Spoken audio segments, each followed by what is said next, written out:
Hello beautiful soul! Welcome back to my channel. This is my channel. I'm from Japan, Kabayan, Taurus.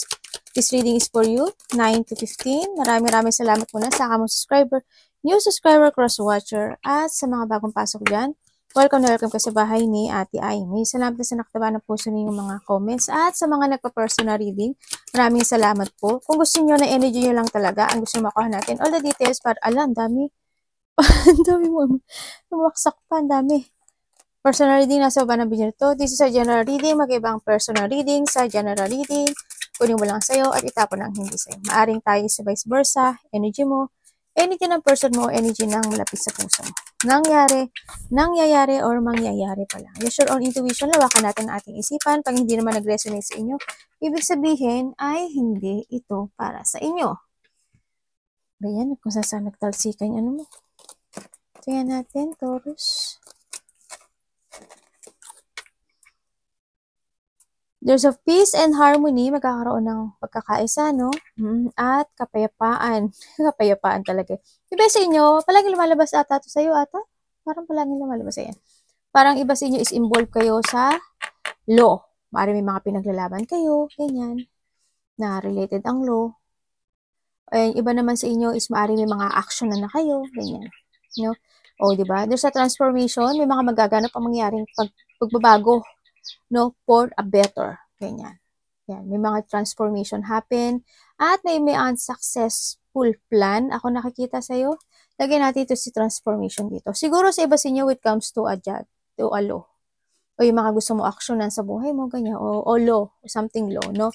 Maaaring hanggang ngayon is hindi pa yun nagsasucess. At kung sa man part ng buhay mo to, either to action, action man siya, or law-related. Ako nakikita na maaring hindi ka pa nag-a-action or hindi pa talaga siya nagsasuccessful, no? And November, hindi ko alam ano yung meron sa November. Sa November, ano yun, di ba? 11 days, 11 hours, 11 days, 11 weeks, or November, ganyan. Something meron, something happen.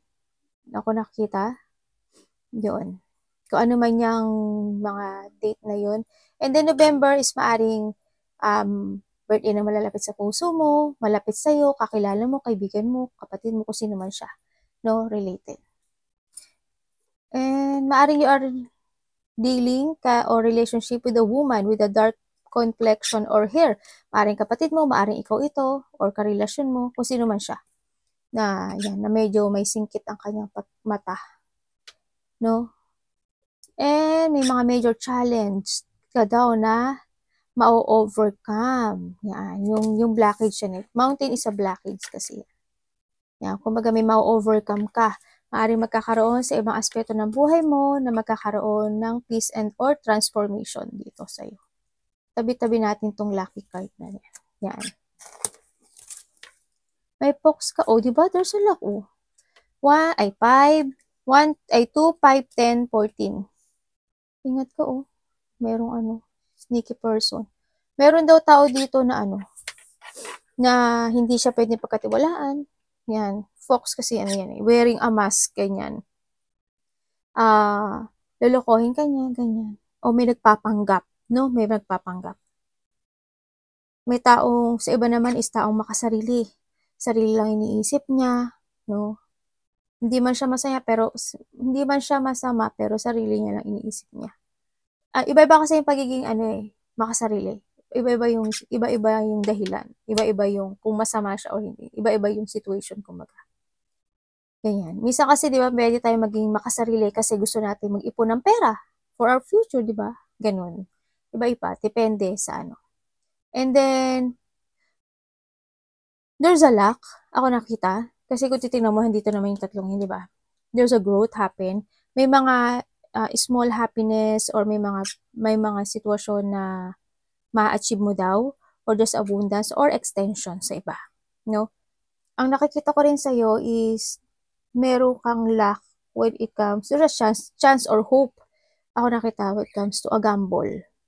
Yun na nakikita ko. Pero kung ano yung gamble na hindi ko alam. Kung sugal man siya o pakikipagsapalaran sa buhay or a luck with something.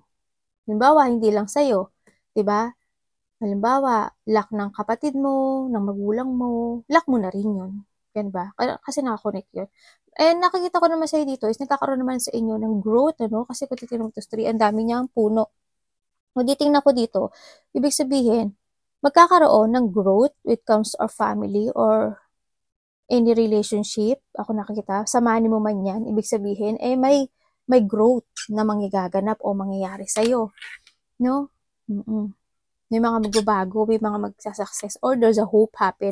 Ako na nakikita dito sa'yo. Nandun yung pagbabalik na iyong confidence. Ang sakit ng leg ko. Pagbabalik na iyong confidence or nandun yung meron kang gagawin na purpose into your life. Kasi three kasi para sa akin also of family. Yun na nakita ko. May mga ginawa ka in the past, kung ano yung itinanim mo, yun yung pupunla mo. At sinasabi rin dito na maaaring nagkakaroon kayo ng telepathy ng iyong past relationship, no? O connection, kung sino man yung connection mo na yan. Iba naman sa inyo is there's a growth of spiritual growth. Ako nakikita sa inyo. Yan, mas more kang magkakaroon ng mag-enlighten also yung ano mo, yung iyong instinct, your intuition mo, mas more mag-enlighten siya. Kaya you need more to trust your intuition kasi makatabi siya. Ibig sabihin, kung this is a lack when it comes to money, mag-trust ka sa intuition mo. Kung ano yung unang mong maisip, tayan mo. O diba, nagpasugal pa ako. Pero nasa sa'yo yun. Diba? Yung iba naman sa inyo, mag-ingat daw kayo. Ay, makaka-receive ka daw ng information. Siguro hindi ikaw or malapit sa puso mo siguro to. So, maaaring makaka-receive ka ng information or communication. Ako nakikita na maaaring may tao na hindi ko alam kung masasaktan siya. May nakita akong matalas, ganyan. Matalim, ganyan, baka may masugatan sa kamay, matusok, o kaya huwag naman sana, there's a danger sa iba. Siyempre mag-ingat pa rin kayo, no? There's a danger, ako nakikita, meron bigla ang mangyayari, may mga, this warning lang naman to. Sa iba is as accident, no? Sa iba is an accident, sa iba naman is, yung ano nga yung tinanim mo, yun ang pupunla mo. There's a harvesting, ako nakita. And may also problema kasi ito eh. Yung iba naman, parang may doktor, ganyan, may surgery, ganyan nakikita ko. Maaaring hindi ikaw, o malapit sa puso mo. Nakakonect sa'yo. Ganyan. Mali mo dito sa tree na to. Diba? Mag-ingat ka pa rin. Meron kang parang mayroong kang paninindigan na isang sitwasyon sa buhay mo. May pinaninindigan ka, Taurus. Ba't ang katin ng likod ko? Meron kang sitwasyon na pinaninindigan sa ngayon, Sa ngayon. Parang meron kang pinaninindigan. In what way, wakaranay? So. Ay, naman, ko tuloy kayo eh. Siguro dahil sa desire, ganyan, may mga dinidesire kayo na gusto nyo panindigan, o may kang paninindigan, o meron kang ititikit action sa buhay mo, no? Sa nakikita ko sa iyo dito. Yung iba sa inyo ganun.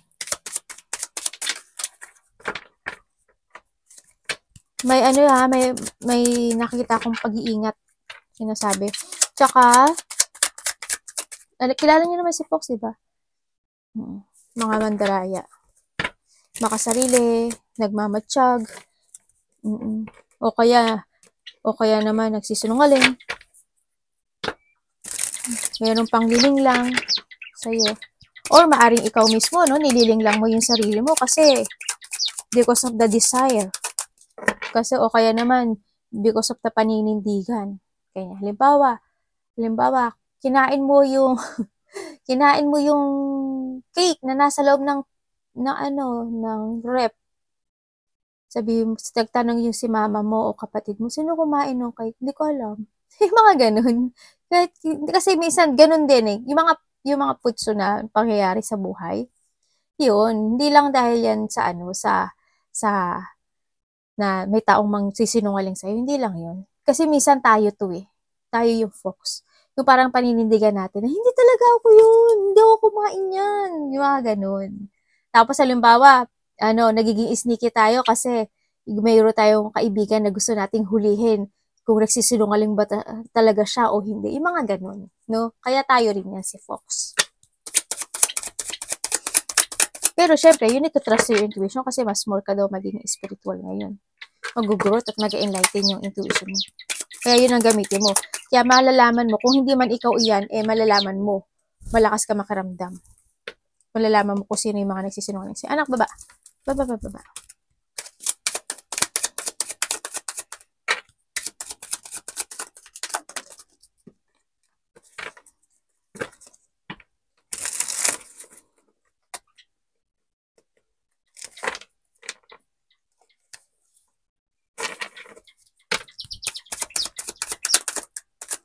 Parang may mag-e-end sa buhay mo.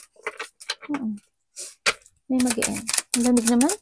Tinatay ko pa yung heater. Lamig pala.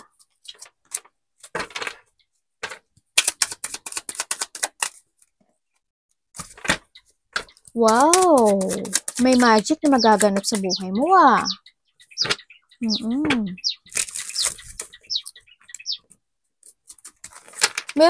May isang bagay na mag-change ang iyong sitwasyon. Kapag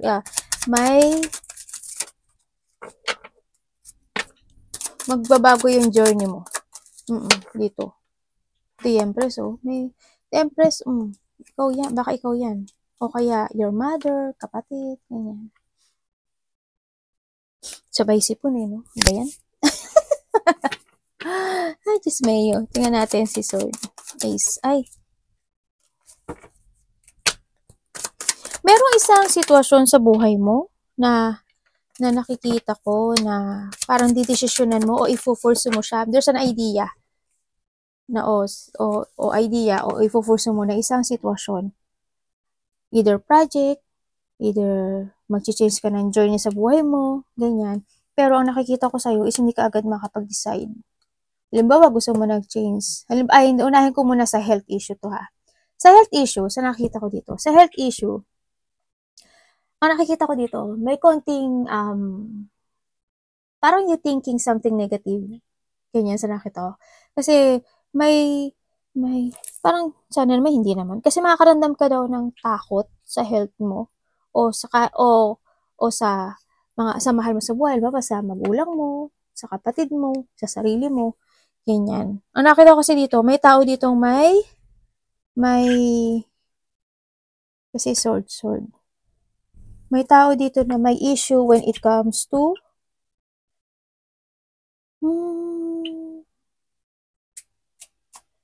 heart or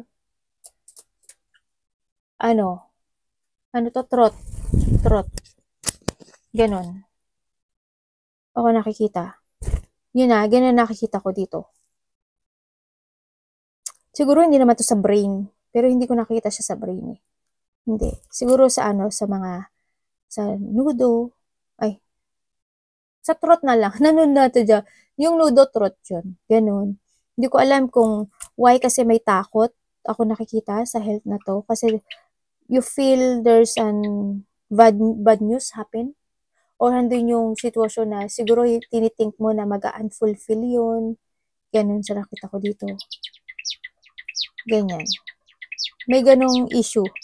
Halimbawa, kung may magpapadoktor, di ba? O may nagpapadoktor, ganyan. Kung ano mga health issue to, nakita ko ganun, is medyo hindi maganda yung health nito, no? Sa nakita ko to kasi nagkakaroon ng frustrated or unhappy itong sitwasyon na when it comes to a health.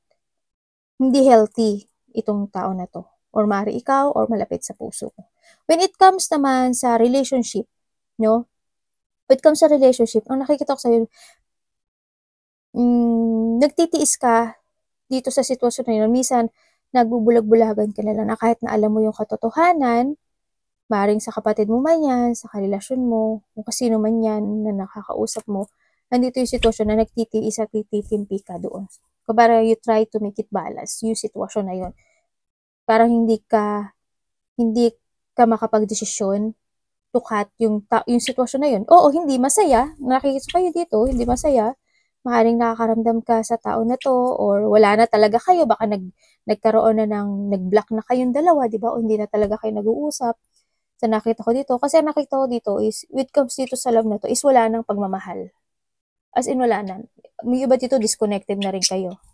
Hindi ko na rin nakita nag-uusap. Ganun nakikita ko. Maring isa sa inyo is nag-change na ng journey niya sa nakita ko dito. Ganun. Pero yung isa is nalulungkot pa rin. Kumbaga, yung isa is hindi pa rin siya makapitiw dun sa sitwasyon na yon. When it comes naman to your work, ang nakikita ko dito ay hindi ka iba hindi masaya. Pagtitiis lang din. Pero hindi ko nakikita yung saya or hindi ko nakikita yung growth nitong sitwasyon na no. It's more on sadness, it's more on frustration, it's more on isolated or nadidrain ka sa iba, parang doon sa negativity or empty or drain or negative yung when it comes to work. Ito nakikita ko sa'yo.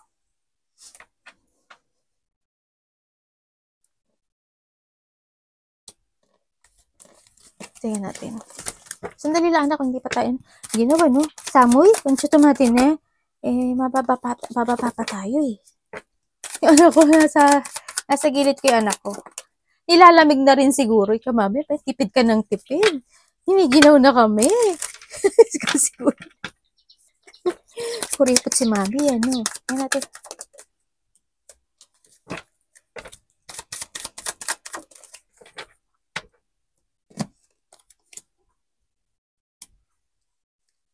Okay. When it comes to you manifesting, ano? Parang you are manifesting something in your life sa buhay mo. Ganon. Na magkaroon ng balanse o magkaroon ng magandang result. Ganyan. Ganyan. Para you manifesting something talaga. Sa iba naman sa inyo, is ang nakikita ko dito ay merong isang sitwasyon sa buhay mo na may ile-let go ka na. Teka, kukuhanin ko to isa ha. Hindi ko siya ma-confirm eh. So, iba dito, may tutulungan daw kayo? Parang may tutulungan kayo or may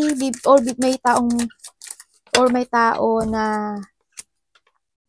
na hihingi sa'yo ng tulong or ikaw ang hihingi ng tulong. May pagtulong ako nakikita. May pagbibigay ng advice, may pagbibigay ng suporta, ganyan sa nakita ko. Siguro iba dito nagsusuporta kayo, no? Ng pera, kung kanino man, sa nanay mo, ganyan, sa kapatid mo, kung sino man siya, no? Para may pagsuporta ako nakikita. Ano ba yan? May pagsuporta ako nakikita. Kulit sa anak ko, ganun. Iba naman sa inyo is maaaring may makipag-usap sa'yo related to money. Ganyan. Baka may manghihiram sa'yo ng mangungutang sa'yo, manghihiram sa'yo, ganyan. Yung iba naman sa inyo, andito yung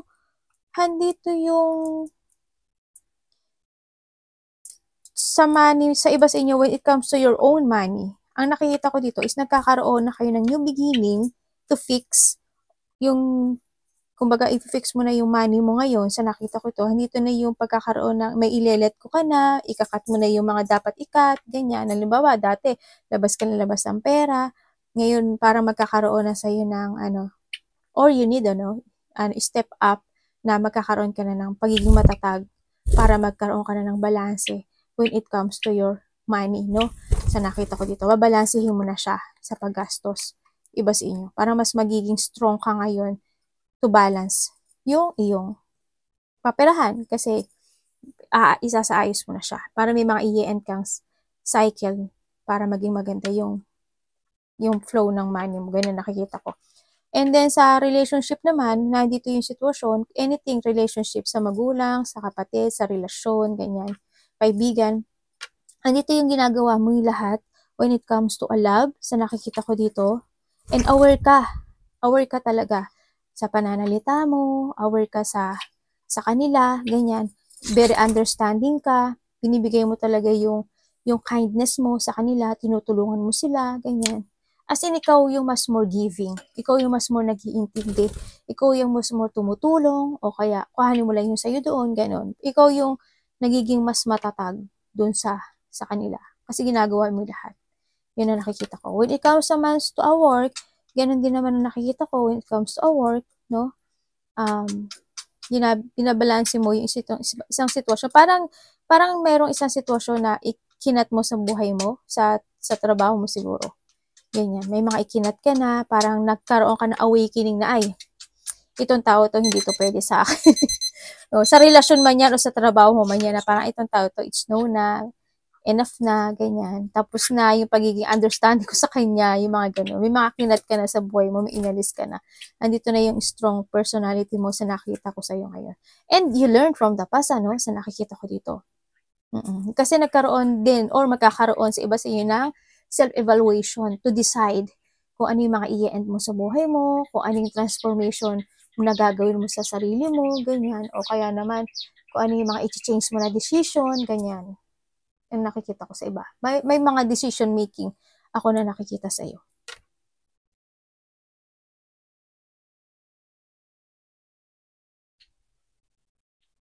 Yun. Kala ko may nakalimutan ako eh. Tingnan ko lang. May nakikita kong paglipat. Hindi ko alam ano yung paglipat. May paglipat ako nakita. Halimbawa, yun nga, may iniwan ka na, diba? Na isang sitwasyon. O kaya naman, lilipat ka ng bahay, lilipat ka ng lugar, o kaya sa trabaho, lilipat ka ng place, nasa section 1 ka, section 2, ganyan. May mga paglipat. Kung ano man paglipat yun, eh, hindi ko alam. Pero may paglipat ako nakita.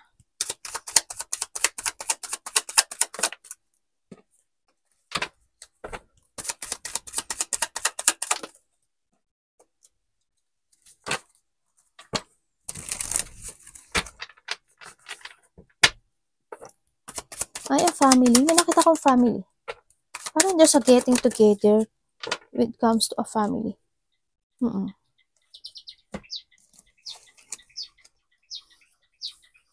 Meron ka daw mga, yes, sa nakikita ko sa'yo, meron ka daw, sa nakita ko naman, you're focusing to yourself. No? Ay, may makikipag-communicate pala sa'yo. Dito. Saan ginaw? Hindi ginawa ko. May makikipag-communicate or makaka-receive ka ng information or text message, no? Sa isang tao. Maaring kapatid mo, kapamilya mo, o family mo. Sana sabing ganun. Ako nakikita. Parang kakausapin ka niya. Or, sa iba sa'yo, kasamahan sa trabaho. Kakausapin ka niya. Bakit may taong kailangan ng recovery? Parang someone recovering from a difficult situation. Parang there's a deep wound. Ako na nakikita sa tao na yun. Parang kailangan nitong tao na to ng, maaari ikaw ito ha, or sino man. Parang kailangan nitong tao na to ng relax, ng time sa sarili niya. Kailangan niya muna ng quick time, ganyan. Parang kailangan niya mag-relief. Hindi ko alam why, pero yun na nakikita ko. Parang kailangan niya muna magpalakas. Ganun. Sa tao. Baka may taong may sakit, ano, na malapit sa puso mo. Ganun nakikita ko. O malapit sa'yo, kakilala mo. Sa iba naman sa inyo, is yun nga, may mga mariremanizing daw kayo na situation from the past at yun daw yung panghuhugutan nyo ng lakas ng loob to move on, no? Ang sinasabi dito. Parang mag-move on ka dahil doon sa mga sitwasyon na yun. O iba sa inyo, o kasi you're focusing to yourself eh, sa nakita ko dito eh. Kasi magkakaroon ka na daw ng positive destination or a clear path. Parang hindi na, you don't want to waste your time. Parang para sa'yo eh, time is gold. Eh, in-memory ka na lang para sa akin. Ganyan. Ikaw ay isang, alamat. Ganyan, di ba? Parang alamat ka na lang sa akin. Yun mga ganyan ang nakikita ko sa'yo. Tingnan natin. Yung iba sa inyo parang may mga isipin daw kayo sa gabi. Yan, may mga isipin kayo gabi-gabi na situation o kaya may mga pagsisiyasat kayo sa sarili niyo. Ay, ano ba yun? May lungkot. May lungkot ako nakikita. Aray ko. Ay.